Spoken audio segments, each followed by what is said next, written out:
(26장) 25장은 이렇게 하나님을 찬양하지만 결국은 이제 이 원수들 멸하는 그런 모습들을 같이 보여주고 있었죠.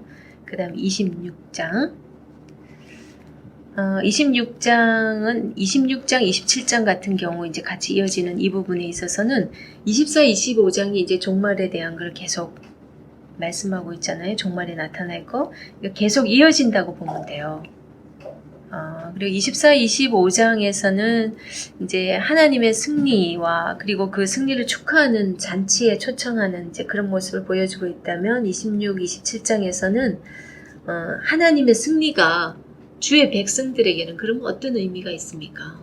하나님의 승리가 하나님께서 이제 그렇게 승리해서 다 멸하고 하나님 나라가 이제 오는 건데 그 승리가 주의 백성들에게는 어떤 의미인가 그 부분을 좀 많이 짚어주고 있어요. 26장 1절에서 16절은요. 견고한 도시의 노래, 신뢰의 노래라고 그런 부분으로 이제 보여지고요. 그 다음에 7절에서 18절은 이제 공동체의 기도가 나옵니다. 그리고 7절에서 18절이 공동체의 기도, 그 다음에 19절에서 27절까지는 이제 구원의 신탁, 구원의 선포라고 보면 되죠. 예, 신탁, 어려운 말. 예, 26장 1절 보겠습니다. 그날에 유다 땅에서 이 노래를 부르리라. 우리에게 견고한 성읍이 있으며 여호와께서 구원을 성벽과 외벽으로 삼으시리로다. 하나님이 친히 방어벽이 되셔서 이제 구원하심을 이제 찬양하고 있는 모습이죠. 하나님이 친히 이제 우리의 이제 보호로서 둘러주신다는 그런 표현입니다. 그 다음 2절 너희는 문들을 열고 신의를 지키는 의로운 나라가 들어오게 할지어다. 너희들은 문을 열고 신의를 지키는 의로운 나라. 하나님의 구원에 참여할 수 있는 두 가지 어찌 보면 조건이에요. 너희는 문들을 열고 신의를 지키는 의로운 나라가 들어오게 할지어다. 그러니까 하나님 나라는 누가 들어갈 수 있는가 한번 봅니다. 신의를 지키는 사람, 그 다음에 의로운 나라, 의로운 사람, 그들이 이제 들어갈 수 있는데 이 신의를 지키는 게 어떤 거냐면요.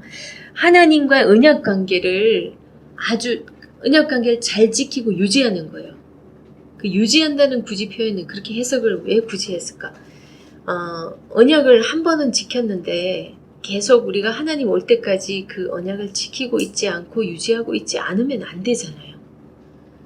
그래서 하나님과 언약 관계에 있고 이제 그것을 계속 유지하고 있는 그런 상태를 신의를 지킨다라고 표현을 합니다. 그리고 이 의롭다는 이 표현은 ጼ데크잖아요. 이거는 이 하나님의 기본 성품이고 의로움 이거는 하나님께서 칭의를 받은 의롭다고 칭의를 받은 그런 사람이 이제 들어갈 수 있습니다.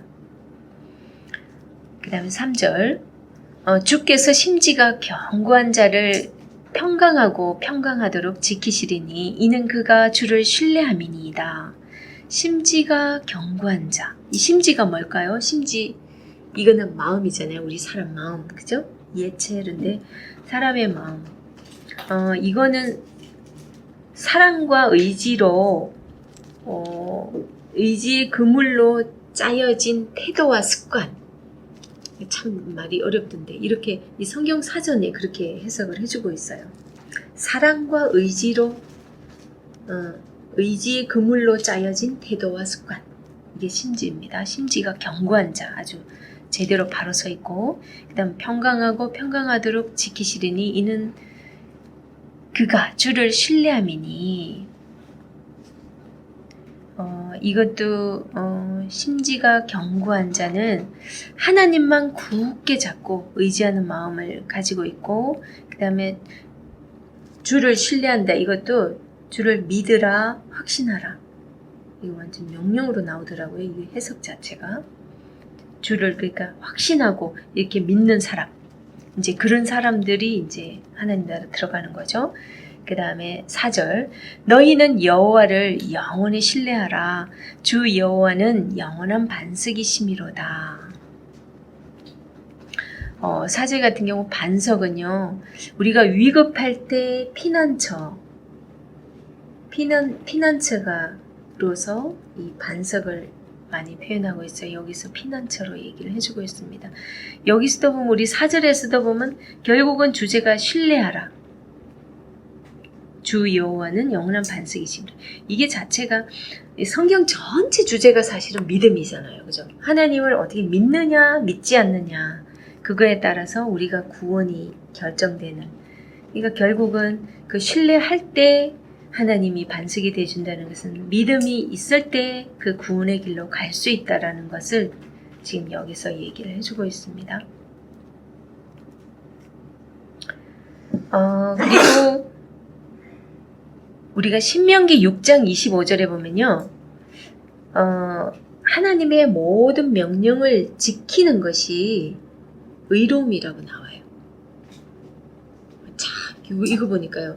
우리는 이제 예수님께서 의롭다고 칭해주기만 하면 믿으면은 그냥 칭해주면 되는 거 아닌가? 그렇게 하는데 신명기 6장 25절을 보면 하나님의 계명을 지키는 것이 의로움이라고 이렇게 딱 의로움을 정의하고 있어요. 그러니까 우리가 잘못 믿는 경우가 이래서 굉장히 많은 것 같아요. 정확히 제대로 성경을 알면 알수록 굉장히 믿음도 어떻게 하는 것이 믿음인가 그 부분도 참 우리가 제대로 알아야 되고 의로움 자체가 무조건 난 예수님이 내 죄를 위해서 돌아가셨다는 그 자체는 믿으니까 그냥 믿으니까 저 의롭다 칭함 받을 수 있는 거죠. 이렇게 단순하게만 생각할 일이 아니라는 거죠. 그걸 진짜 네가 믿으면 그 계명을 지켜야 된다는 거죠. 그랬을 때 이게 바로 하늘나라에 들어갈 수 있는 조건이잖아요. 사실 우리가 구원받는 조건인 거예요. 우리 5절에요. 높은 데에 거주하는 자를 낮추시며 높은 성을 헐어 땅에 엎으시되 진토에 미치게 하셨도다. 이게 높은 데에 거주하는 자. 이 높은 데에 거주하는 자 누구냐면은 이 세상의 이 왕들이나 권세자들, 압제자들 그들을 낮춘다는 거예요. 아주 그들이 그 교만을 완전 바닥으로 떨어뜨리는 거예요. 그 다음에 소순성을 헐어 땅에 엎으시되 있다. 그러니까 하나님 나라에 그 맞서는 대립하는 이 지상의 이 대립하는 도성 그것을 하나님께서 완전 엎으시겠다는 거예요. 진토에 미치게 하셨도다. 그 다음 6절 발이 그것을 밟으리니 곧 빈궁한 자의 발과 곰핍한 자의 걸음이로다. 요렇게 딱 보면 모르는데 자 5절에 이거를 진토에 미치게 한다고 그랬잖아요. 엎은다고 그랬죠. 그 다음에 6절에 발이 그것을 밟는데요. 그 발이 누구의 발이냐면요. 빈궁한 자의 발이에요. 그러니까 이 높은 자들, 이 교만한 자들 그들이 이제 억압했던 자들로부터 멸시와 조롱거리가 되는 거예요. 거꾸로 되는 거예요. 이제 하나님 나라가 임하면 이제 그들이 아주 부끄럽게 되는 거고 이제 하나님을 경유하는 자, 하나님의 백성들 그동안 압제당하고 멸시당했던 그들은 이제 거꾸로 이제 그들을 발 아래 둘 수 있는 그런 모습이 되는 거죠. 그렇다고 해서 우리가 육적으로 어떤 그 사람 에이 너 그러고 살더니 꼴 좋다 이렇게 그런 어떤 육적인 그런 모습이라기보다도 완전히 그냥 이 세상 악한 권세들이 하나님의 권세에 완전 짓밟히고 이제 완전 낮아지고 무너지는 그런 것을 보여주고 있습니다. 빈궁한 자의 발 이것이 바로 이제 그들이 그 아까 말씀드렸던 압제당하던 그들 백성의 발입니다. 그 다음 7절 의인의 길은 정직하며 정직하신 주께서 의인의 첩경을 평탄하게 하시도다. 7절에 이 첩경이 뭘까? 첩경은 길이에요. 길. 여기 보면 정직하신 주께서 의인의 첩경을 평탄하게 하시도다. 이거를 원어를 직역을 그대로 하면요. 의인을 위한 길은 곧다. 의인을 위한 길은 곧다. 이렇게 해석이 돼요. 그리고 여기에서 첩경, 이거는 그냥 단순한 길 이런 게 아니라 인생의 행로를 얘기하는 겁니다. 그러니까 우리 의인이 걸어가는 인생의 행로, 그들은 이제 곧다는 거죠. 왜냐하면 그들은 이제 하나님의 법을 그 사람들의 삶의 법으로 여기고 살아가니까 바른 길일 수밖에 없겠죠. 그리고 8절, 여호와여 주께서 심판하시는 길에서 우리가 주를 기다려 싸우며 주의 이름을 위하여 또 주를 기억하려고 우리 영혼이 사모하나이다. 8절 같은 경우는 하나님의 의로운 심판 속에서 영광이 온 땅에 충만하기를 간절히 기다린다는 그런 말이에요. 하나님만 소망하며 살겠습니다. 한마디로 이제 그렇게 고백을 하는 거예요. 9절, 밤에 내 영혼이 주를 사모하여 싸운즉 내 중심이 주를 간절히 구하오리니 이는 주께서 땅에서 심판하시는 때에 세계의 거민이 의를 배움이니이다. 여기서 밤에 나오고 아침은 안 나오잖아요. 근데 보면 주를 간절히 구하오리니 여기 이 단어가 샤하르라는 원어인데요. 이 샤하르라는 이 단어 자체가 아침에 찾는다, 일찍 구한다 이런 뜻이에요. 이래서 원어를 해야 되겠더라고요. 그래서 이건 밤낮으로 밤에 내 영혼의 주를 사모하여 싸운즉 내 중심이 주를 또 아침에 간절히 구하오리니 이렇게 나오잖아요. 이래서 이런 걸로 보더라도 우리가 아침에 아침 예배나 새벽 기도 하나님을 찾아야 됩니다. 물론 어떤 사람은 새벽 기도가 어디에 나온다고 새벽 기도를 왜 그렇게 자꾸 강조하는 거예요? 그러는데 우리 그 시편에도 보면 새벽의 도울이라는 말씀이 있고 지금 요거도 사하르라는 단어가 아침에 찾는다, 아침에 일찍 구하다 라는 뜻이에요. 하나님을 그렇게 찾아야 됩니다. 그러니까 밤낮으로 지금 찾습니다. 이는 주께서 땅에서 심판하시는 때에 세계의 거민이 의를 배움이니이다. 이 세계의 거민은 앞에 우리 악인들이었죠. 이 심판당한 그들이 이제 의를 배운대요. 이제 심판을 하니까 이제 9절 같은 경우 아침과 밤낮으로 어느 때나 이제 하나님을 사모하는 모습인데 심판 때 이제 왜 이들이 어떻게 세계의 국민이 왜 의를 배우느냐? 이들이 가만히 심판하는 걸 보니까 하나님의 심판의 모습을 보니까 진짜 하나님을 경외하는 자들이 확실히 많네. 저들은 심판을 받지 않고 진짜 저들은 형통하고 우리 하나님을 모르고 하나님을 두려워하지 않는 자들은 다 심판받네. 그걸 보면서 실제 의를 배운다는 거예요. 그렇게 해석 안 해주면 참 쉽지 않아요. 이 말이 그죠? 그리고 10절하고 11절은요. 악인의 어리석음에 대해서 얘기하고 있어요. 이 악인은 참 대단해요. 이 9절에 이게 세계의 거민이 악인인데요. 그 악인은 은총을 입을지라도 의를 배우지 아니하며 정직한 자의 땅에서 불의를 행하고 여호와의 위엄을 돌아보지 아니하는도다. 실제로 보면 우리 살아갈 때 진짜 우리가 보면 너무 진짜 악할수록 불쌍하고 하나님을 모르는 사람일수록 진짜 요즘은 진짜 불쌍하다 이런 마음이 참 많이 드는 게 그들은 자기들이 하는 게 자기들이 지혜롭다고 생각하고 하나님을 모르니까 그렇게 살아가잖아요. 근데 이 악인들은 은총을 입을지라도 하나님께서 뭔가 호의를 베풀어 줘도 그들은 의를 배우지 않는데요. 그러니까 어떤 여건을 만들어 줘도 배우려고 하지도 않는다는 거죠. 그래 하면 정직한 자의 땅에서 불의를 행하고 그러니까 어쨌든 이 악인들은 늘 불의는 의로움에 반대잖아요. 꼭 하는 행동들이 정말 악한 나쁜 행동들 많은 거예요. 그리고 굽은 길로 가는 거예요. 그 여호와의 위엄을 돌아보지 않는데, 이게 아까 위엄 나왔을 때 카도시 그 영광과 비슷한, 그러니까 하나님께만 사용하는 단어라 그랬잖아요. 그러니까 하나님께서 정말 살아가시고 하나님께서 야 역시 하나님이 아니면 저런 일은 있을 수 없어, 이런 것들을 한 번쯤은 돌아보면서 세상 사람들 중에서도 저들은 어떻게 저렇게 피곤해도 주일날도 악착같이 일어나서 가고 주중에도 그렇게 새벽 기도를 가고 그럴까? 한 번쯤은 이렇게 좀 생각해 봐야 될 거 아니에요. 그렇게 하지 않는다는 거예요, 이 사람들은. 그러니까 여호와여, 주의 손이 높이 들릴지라도 그들이 보지 아니하오나 백성을 위하시는 주의 열성을 보면 부끄러워할 것이라.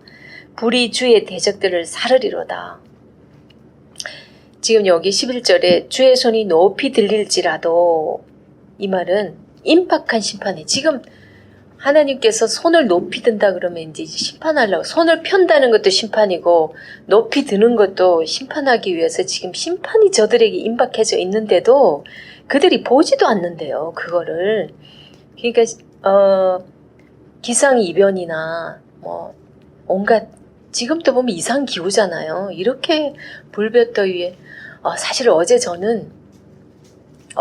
그제 소나기가 몇 번 막 쏟아지고 했었잖아요. 저는 그 광경들을 실제로 제가 그제는 일산을 다녀오면서 소나기가 몇 번 퍼붓는 걸 봤거든요.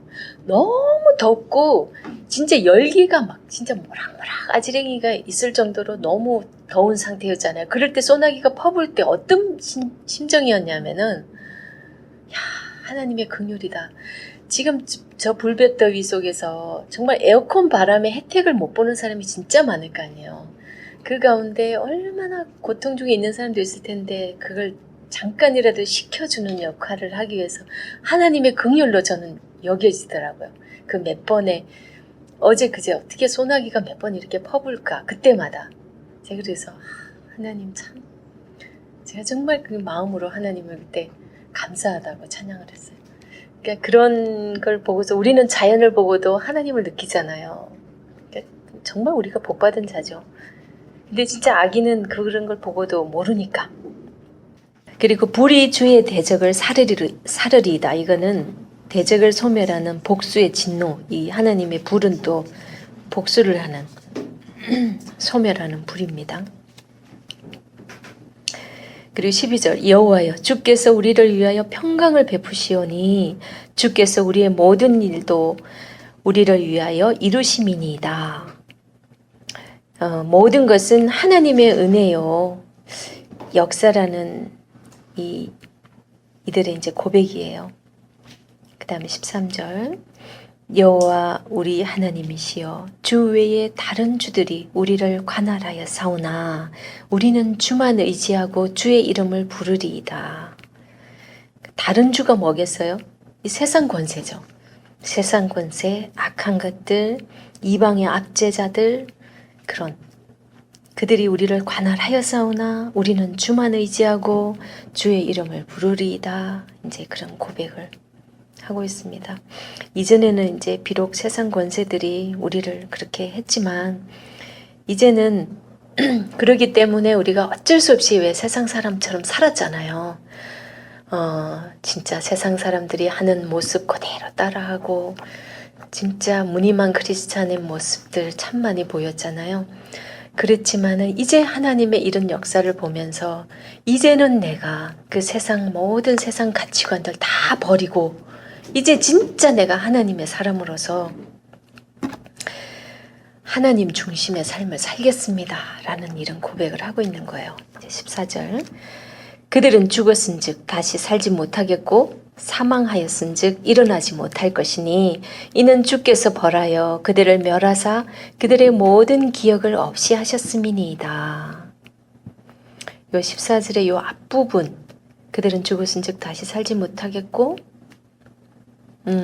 이 부분 직역을 하면요, 죽은 자들 그들은 살지 못하겠고 망령들은 일어나지 못할 것이다. 그러니까 죽은 앞부분 여기 못할 것이니까지 있잖아요. 요 부분까지가 죽은 자들 그들은 살지 못하겠고 망령들은 일어나지 못할 것이다. 이게 사망하였은즉 일어나지 못하겠다 이렇게 나오는데 실제로 원어 직역을 하면 이렇게 나옵니다. 이게 보면 우리가 14장에서 바벨론 왕이 죽었을 때에 그 왜 망령들이 막 일어나서 그들을 그 바벨론 왕을 맞이한 그때 우리 저기 한번 뭐죠? 메시지 성경으로 한번 읽어서 그때 그 감을 말씀을 해주었는데 그때 14장 9절에 보면은 바벨론 왕이 죽었을 때 그 망령들 나오는 그 망령 나오거든요. 그 망령들하고 같은 망령이에요. 이 같은 경우는 여기서 이제 14절 같은 경우는 먼저 죽은 이방 군왕들이에요. 왜 바벨론 왕이 갔을 때도 바벨론 왕에게 죽임을 당한 다른 이방 나라 왕들 그들이 막 나와가지고 아유 당신도 죽음 앞에는 어쩔 수 없구나 이러면서 약간 좀 조소했었잖아요. 그런 것처럼 지금 여기서도 이제 먼저 죽은 이방 군왕들이 그를 맞이하는 그런 표현 그런 망령들 같은 망령들입니다. 직역에서 망령이죠. 이제 여기서는 사망이라고 표현했죠. 그 다음 15절 여호와여 주께서 이 나라를 더 크게 하셨고 이 나라를 더 크게 하셨나이다. 스스로 영광을 얻으시고 이 땅의 모든 경계를 확장하셨나이다. 그럽니다. 이건 15절 같은 경우 축복의 결과로 인구가 이제 번성하고 국토가 확장되는 이건데 이거 같은 경우는 이 사람들이 무엇을 지금 돌아보면서 얘기하고 있냐면은 좀 다윗과 솔로몬 시대에 이 이스라엘이 굉장히 국토가 많이 확장됐었잖아요. 그거를 조금 해고하는 듯한 것이다라고 학자들이 많이 보고 계세요. 이 영토 확장 같은 경우는 실제로 왜 그렇게 하냐면은 하나님 나라는 지금 이런 영토의 확장의 이런 문제가 사실은 거론될 필요가 없잖아요. 근데 이제 이들에게 다윗 왕국이 세워졌을 때 다윗을 통해서 영토도 확장시켰고 어찌 보면 이스라엘이란 나라를 하나님께서 모형으로 세워서 본보기로 했기 때문에 같이 일맥상통하는 거죠. 모든 경계를 확장했던 다 결국 하나님의 능력이죠. 그게. 그리고 16절에서 18절은요. 모든 선한 일들이 하나님의 역사심이었다는 것을 이제 고백을 계속 반복하고 있습니다. 16절 여호와여 그들이 환난 중에 주를 앙모하여 싸우며 주의 징벌이 그들에게 임할 때에 그들이 간절히 주께 기도하였나이다. 이거는 환난과 징벌이 있을 때에도 오직 하나님만 의지하고 도움을 구하는 기도를 하는 부분이죠. 그 다음에 17절 여호와여 잉태한 여인이 상기가 임박하여 상고를 겪으며 부르짖음같이 우리가 주 앞에서 그와 같으니이다.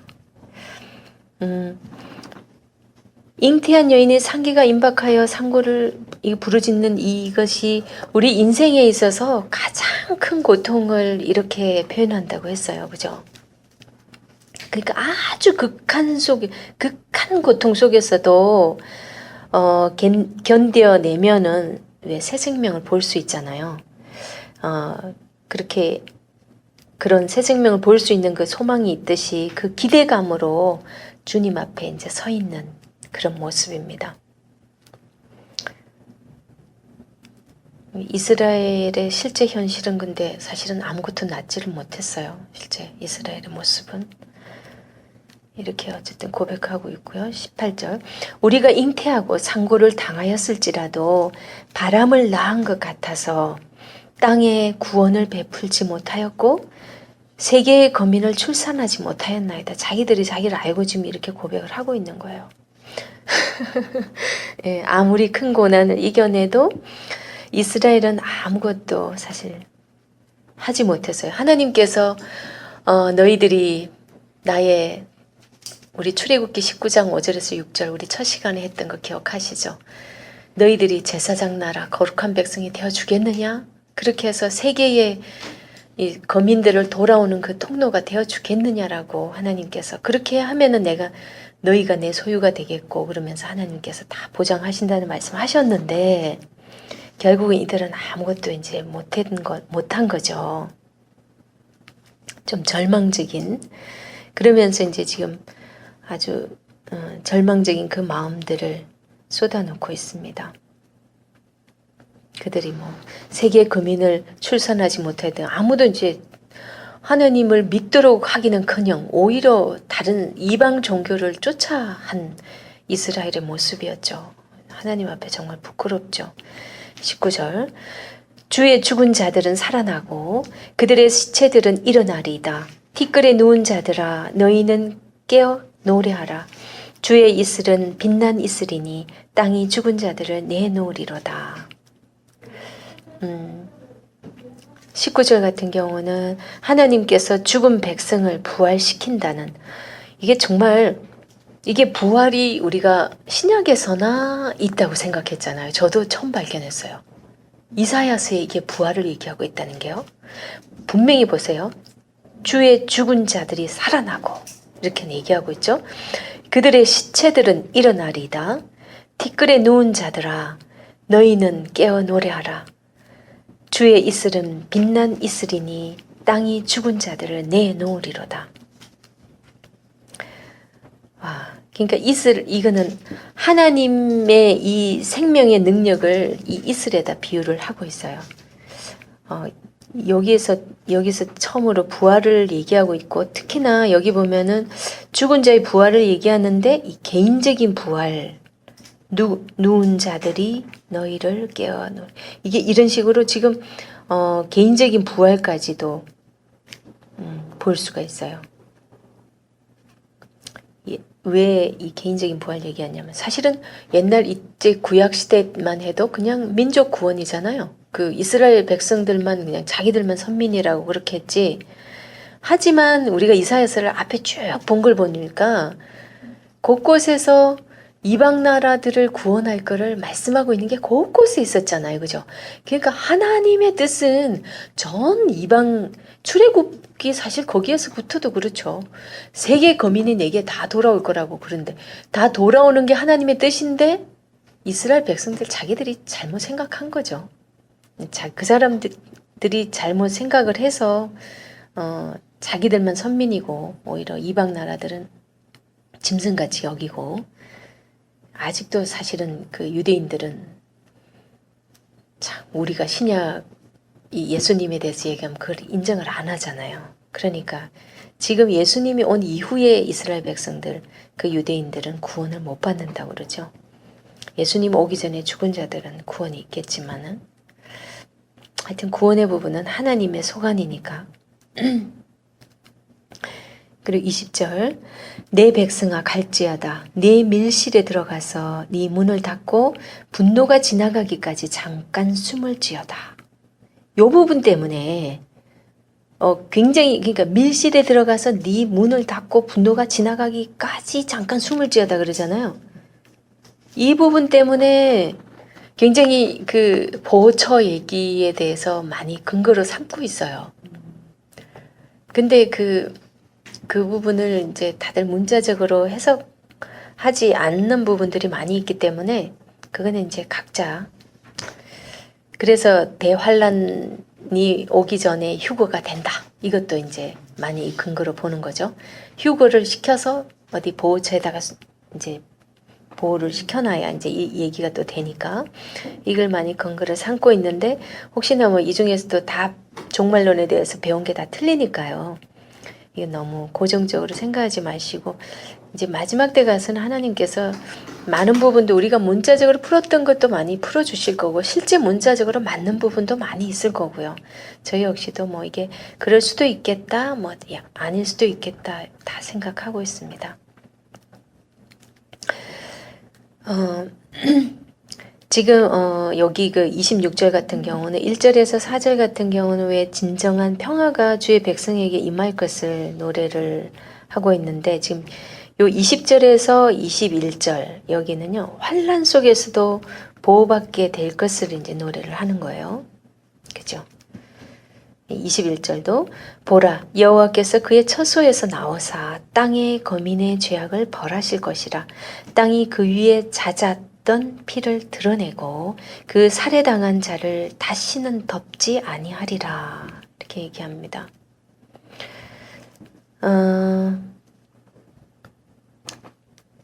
사실 20절 같은 경우는요. 세상과의 분주한 일을 단절하고, 아까 제가 처음에 얘기한 거는 대환란 전에 이제 진노를 피하여서 숨어 이제 있으라고 이제 권면하는 이것이 하나의 보호처로 이렇게 해석되기도 하지만, 또 어떤 분들은 이렇게 해석하기도 해요. 정말 이 환란, 이 마지막 때에 제발 세상 바쁘다고 좀 그 핑계 좀 대지 말고 세상과 이 분주한 일 좀 단절하고서 하나님과의 기도 시간, 골방에 좀 들어가서 하나님과의 교통하는 시간, 말씀 가까이 하고 늘 기도하는 시간, 그 시간 좀 가져야 한다. 그렇게 해석하는 분도 있어요. 그러니까 이거는 적용으로 지금 현재 우리가 종말을 살아가는 사람들의 적용으로서 보기에는 그렇게 괜찮은 것 같긴 한데, 직접적으로 이 말 자체를 이렇게 해석하는 데는 조금 무리가 있는 것 같기도 해요. 근데 어쨌거나 네네, 무리가 좀 있는 것 같아요. 저도 뭐 이 학자들 얘기라고 다 공감이 다 가진 않아요. 어쨌거나 지금 제가 봤을 때는 문자적으로 보든 아니면 뭐 다른 이면적으로 보든 그거는 각자 해석하시고, 일단은 종말을 살아가는 우리가 진짜 분주하거든요. 분주하고 바쁘고 생각이 뺏기게 하고 하나님과의 조용한 시간 갖지 못하도록 하는 것이 이 사단의 전략이잖아요. 그죠? 그렇기 때문에 그거는 우리가 어떻게 대처하고 해야 될지는 맞는 것 같아요. 정말 그 하나님과의 그런 시간. 그래서 새벽 기도는 사수해야 돼요. 제가 이거 강의 준비하면서는 새벽 기도 일주일에 거의 3번 이상은 못 간 것 같아요. 그러니까 너무 그냥 전 공부하거든요. 그래도 가야 되는데 새벽 기도를 할 때가 훨씬 좋은데 막 너무 잠이 부족하니까 눈이 안 보이는 거야. 그래가지고 할 수 없이 그냥 2시 넘게까지 공부할 때는 할 수 없이 새벽 안 가는데, 새벽을 저 이거 끝나자마자 그냥 새벽 줄기차게 또 깨울 거예요. 혹시나도 새벽 기도 안 하시는 분들 있으시면 이참에 새벽을 작정하셨으면 참 좋겠습니다. 네, 새벽 기도는 참 좋은 것 같아요. 네, 21절까지 했었죠. 네. 이게 이제 20절, 21절은 결국은 이것이 이제 악한 영들의 파괴, 그 파괴로 인해서 결국은 하나님의 자녀들, 하나님만 바라보고 살던 그들은 이제 하나님을 노래할 수 있는 이제 그런 모습이에요. 항상 하나님의 그 자녀들, 우리가 영적 싸움을 하는 데 있어서는 꼭 뭐 안 믿는 사람들을 나쁘게, 그 사람들을 짓밟아야 우리가 잘 되는 거다, 이런 의미가 아니라 악의 세력들이 정말 파괴돼야 됩니다. 그래야만이 우리가 제대로 된 평안을 누릴 수가 있고 제대로 하나님과 무엇보다도 교제를 할 수가 있거든요. 얼마나 교제 못하도록 교묘하게 방해하는지 다 영적 전쟁을 경험해 봤을 겁니다. 지금 전반적으로 특히나 이 종말론에 있어서는 그냥 보여지기로는 세상의 군왕들, 뭐 이방의 세력들, 권세자들 이런 걸로 표상하고 있지만 결국은 그것을 움직이는 그 세력이 뭐겠어요? 악의 세력들인 거예요. 우리가 세상 살아가면서 분주하게 빼앗기고 그러는 것들도 결국은 그 악의 세력들 때문에 우리가 다 빼앗기는 거기 때문에 저는 무조건 사수해야 된다고 생각합니다. 더구나 제가 우리 사명자로 부름받은 사람들은 더욱더 거기에 지면은 아마 모든 것을 접어야 될 것 같아요.